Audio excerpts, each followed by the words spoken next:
রাকিবের গোলে ১০ জনের হংকংয়ের সাথে ড্র। এশিয়া কাপের স্বপ্ন শেষ হলেও খুশি ক্যাব্রেরা।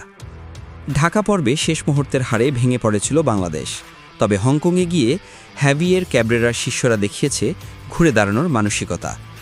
স্বাগতিকদের মাঠে ৫০,০০০ দর্শকের সামনে রাকিব হোসেনের দারুণ গোলে ড্র করেছে বাংলাদেশ। ফলে এশিয়ান কাপ বাছাই পর্বে হংকংয়ের বিপক্ষে ১-১ গোলের সমতা নিয়েই মাঠ ছেড়েছে জামাল ভুঁইয়াবিহীন লাল সবুজরা। ৪ ম্যাচে বাংলাদেশের সংগ্রহ এখন ২ পয়েন্ট, হংকংয়ের পয়েন্ট ৮।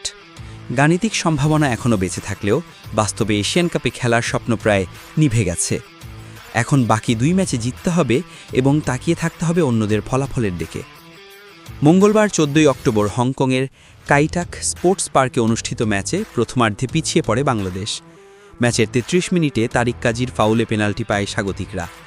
সেখান থেকে ম্যাট অর গোল করে দলকে এগিয়ে নেন।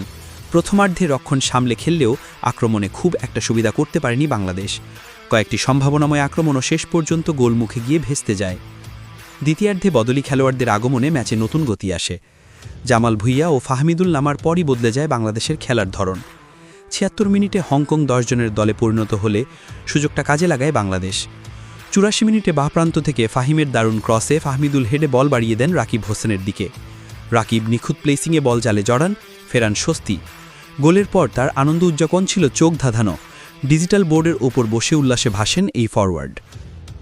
শেষ দিকে বাংলাদেশ আরও কয়েকটি সুযোগ তৈরি করলেও গোল পায়নি। ১০ জনের হংকং রক্ষণ সামলে ম্যাচ শেষ করে ১-১ ড্রতে নাম লেখায়। এই ম্যাচে বাংলাদেশ কোচ হ্যাভিয়ের কাব্রেরা ৩টি পরিবর্তন এনেছিলেন। প্রথম একাদশে জায়গা পান জায়ান আহমেদ, সমিত সোম ও তপু বর্মন। বাদ পড়েন ফাইসাল আহমেদ ফাহিম, তাজউদ্দিন ও মোহাম্মদ সোহেল রানা। অধিনায়ক জামাল ভুঁইয়া শুরুতে না খেললেও দ্বিতীয়ার্ধে নেমে ডিফেন্স ও মিডফিল্ডে স্থিতি আনেন। ম্যাচ শেষে কোচ হাবিয়ার ক্যাব্রেরার কথায়ও সন্তুষ্টির ছাপ। তিনি বলেন, আমরা সবাই একই লক্ষ্যে একতাবদ্ধ। আমরা জানি আমরা খুব ভালো খেলছি, পারফর্ম করছি, কিন্তু ৩ পয়েন্টেরই অভাব থেকে যাচ্ছে। একবার সেই ৩ পয়েন্ট পেলে নিশ্চিতভাবে পরবর্তী ধাপে পৌঁছাতে পারব। আশা করি ভারতের বিপক্ষে পরের ম্যাচেই সেটা হবে। ঢাকায় সে ম্যাচ হবে ১৮ নভেম্বর।